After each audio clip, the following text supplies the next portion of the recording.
Hey, it's me again.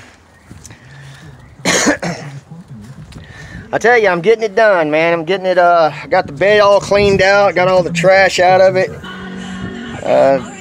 Took a wire brush wheel on a grinder and knocked down all the rust out of this thing. You know, we're just working on a limited budget here. We're not trying to do nothing special about it, not trying to use no sealer or epoxy primer or none of that. So we're just doing what we can to knock the rough edges and the chips and everything off to where, you know, get it under prime, you know, and getting it done. I can tell you this, that the more and more that I just, you know, the dents and the dips and the hammered bed here, I mean, it's just, you know, it's like, look at all those dents right there. Look at all the way down, just all those rust spots you see, those are dents, like somebody's hauled around motors in this thing, and it's just, you can, well, I can't even get my camera in there real good, kind of at an angle, I guess I can. Yeah, all those dots, that's where something slammed into it when somebody stopped with a load in here. And just looking at this whole truck, and the more and more I go through it, the more and more I'm very, very grateful of my truck. My truck it's very hard to find a straight body with original paint on it with no dents in it. And mine has very few dents in my truck. I'm so blessed that I found that truck. My daughter actually found it. She gave it to me for my birthday. That was the most wonderful thing, that she found it. And of course I had to pay for my own birthday present. She didn't have the money. But she says, "Daddy, I got a surprise for you. It's going to cost $5,000. And I said, "Well, I better like it for this price." She says, "Trust me, if you know, I've talked to the guy, and as long as, you know, you can just, you know, I found it for you. You can take the $5 grand up there and you can go ahead and purchase it. But this is the present. I wish I could just drive it to you or give it to you." She didn't say drive, because I didn't have no idea what it was. And my son-in-law, he drove me up to the car lot, and I didn't really see on the thing on the lot that I was really tickled about. I'm like, oh Lord, what has she done? I mean, what is she gonna buy me? What does she want me to buy?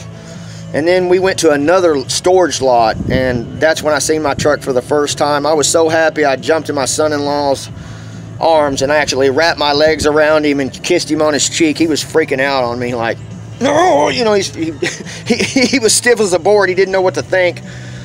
But I told him, I said, "I thank you very much for helping my daughter find this truck for me." It was a moment in time that I'll never forget. I actually cried when I seen it. I was crying, tears pouring out of my face, and that was a good moment in my life.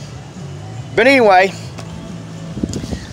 that's just this in sheets of Bondo. You know, the sheet on this thing, it's got a solid sheet here, and it's, you know, I'm not going through the metal. I'm very little spots I'm going through the metal on, so you know, it's not hurting anything to come out here and sand on it when it's not raining, because I ain't going all the way through the metal. You know, I'm smart. I know the basics. I'm smart enough to get by, you know, on a lot of things, and know where I can cut corners and get by with stuff, and, you know, choose your battles. You know what I'm saying? Think smarter and instead of working harder, you know. But I want to discuss something with y'all.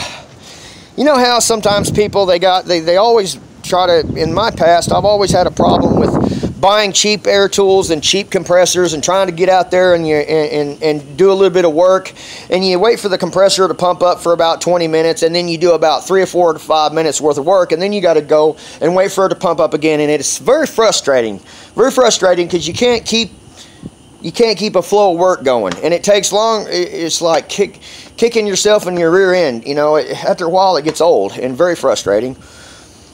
This compressor,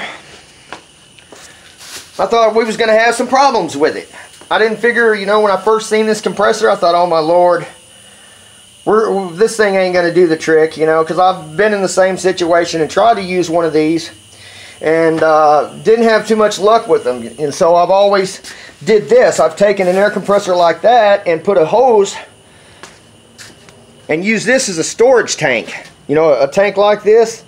This one works. It's just 220 and we don't got no power.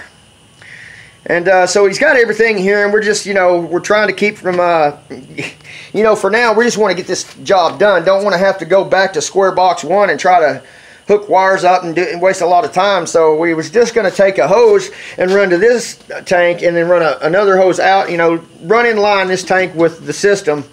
And that way you can store the air pressure, let the pressure build up, you know, and let store, you know, the bigger the tank, the longer it takes for the air to leave the system, and therefore, you know, I was thinking, well, hey, we got this, man. It's no big deal. So I would just out of curiosity, I went ahead and plugged his sander in. And for the first time in my life, I've always took the cheaper route and bought cheap tools and a cheap compressor, but this is top of the line stuff. He's got very good tools. And I plugged that palm sander into that little compressor out in the shop that you seen in there, and it amazed me that I didn't have to stop one time during the process of sanding this truck. I don't have to wait for it to pressure up. It doesn't start and then quit turning. It actually keeps going. So I've learned something out of this process, and that is, if you have good quality air tools, sanding, you know, air sanders, that it uses less air. Because I've had a cheap compressor and cheap air tools from Harbor Freight, it must use a lot more air to turn them cheap tools. Because that thing there would just hum as long as I want to let it hum. And it'll go all day long if I want to, without bogging down and slowing down and doing all that. So I just wanted to share that with everybody out there. You can cheat the system and actually buy a small compressor. You can't get too small, I'm sure. And if you do have a small compressor and a cheap air tools, you can cheat the system and get you a storage tank of some sort. I think at one time I even went as far as to use a hot water heater. I plugged all the holes in it, and I run air through a hot water heater and used that hot water heater as a storage, inline storage tank, to where it took a little bit longer for that sander to run out of air.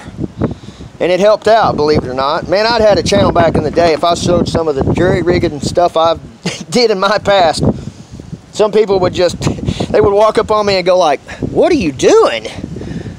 You're using a hot water heater as an air tank, you know? Ain't that kind of dangerous?" And they'd laugh at me. But hey, it worked. I found some way to make what I had work, and that's what I've did all my whole life.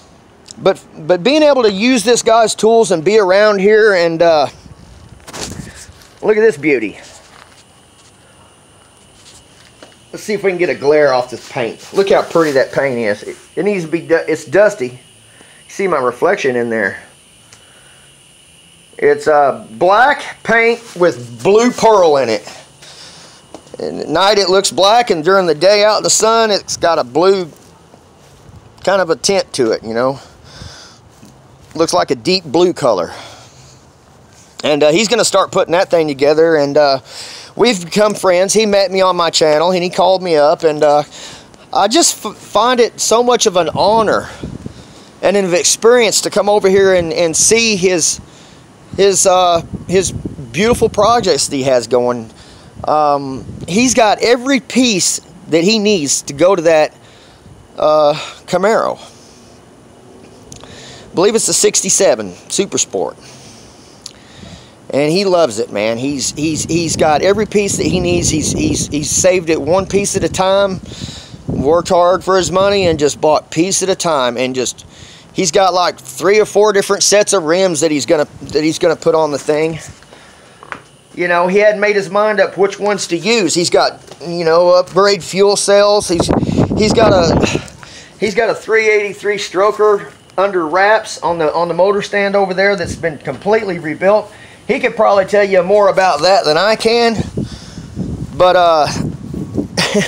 it's just a great feeling that it leaves in my soul that I can just have the privilege to walk around stuff like this. You know, I've always just been the kind of a guy that worked in a body shop, and every now and then get to, you know, have the chance to walk around cars and car shows and stuff like that. But I've never really got to be around something to where somebody is actually had to save each piece at a time, and it takes a long time to save up the parts when you're having to work hard for your money and make a living and save it and save it and save it and then buy it, and that's what he does. That's the whole deal with what he does. He buys parts and he resells them, you know, and therefore it don't cost him so much whenever he has to buy something that he wants to keep, which is that Camaro over there. It don't come out of his pocket so much. He uses money to make money, and then he takes and has to, you know, bite the bullet whenever it's time to buy something he wants to keep, you know. And I just can't stress how good I feel over here, you know, and how it's amazing, and you learn a lot just by being around an environment of somebody's hobbies. When they got hobbies and stuff, you just see all the tools that he has and it's amazing. He's got everything he needs, and he's worked hard for it. And I'm gonna get off here for now and get back to scuffing. I got the bed backed off a little bit. It's looking good, you know. I just can't get over how many dents these things got in it, man. I mean, it looks like somebody hauled around motors on everywhere you see a rust spot there. That's where they look like they had a motor in the back of this thing, or something that was heavy, and it just slammed and, you know, slammed, and then the bed's all dented up, and you can tell something's been heavy in the bed where it's just hammered all the crap, you know. It's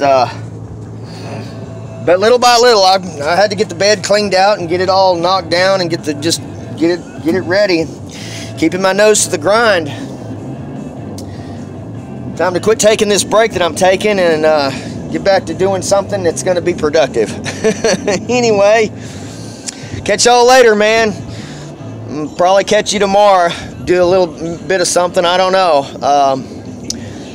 I haven't. Somebody made the comment of they might have waited and to do all this until they had a solid time to where, you know, I'm gonna sand, and then I gotta go all over the rust spot. You know, it's gonna rain on top, but then you're gonna have to sand it all over again. You know, this truck actually, it don't have that. I'm not going through the paint. I'm just scuffing it. You know, I'm not going through. You know, up here, that was already like that before I even started, you know. But most of it's, you know, it's still got all the paint on it. All I'm doing is scuffing it and going to cover it, you know. Put it under prime. Put that lipstick on that pig and sell it.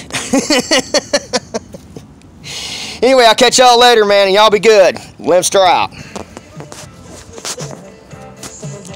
Don't do me like that. Don't do me like that.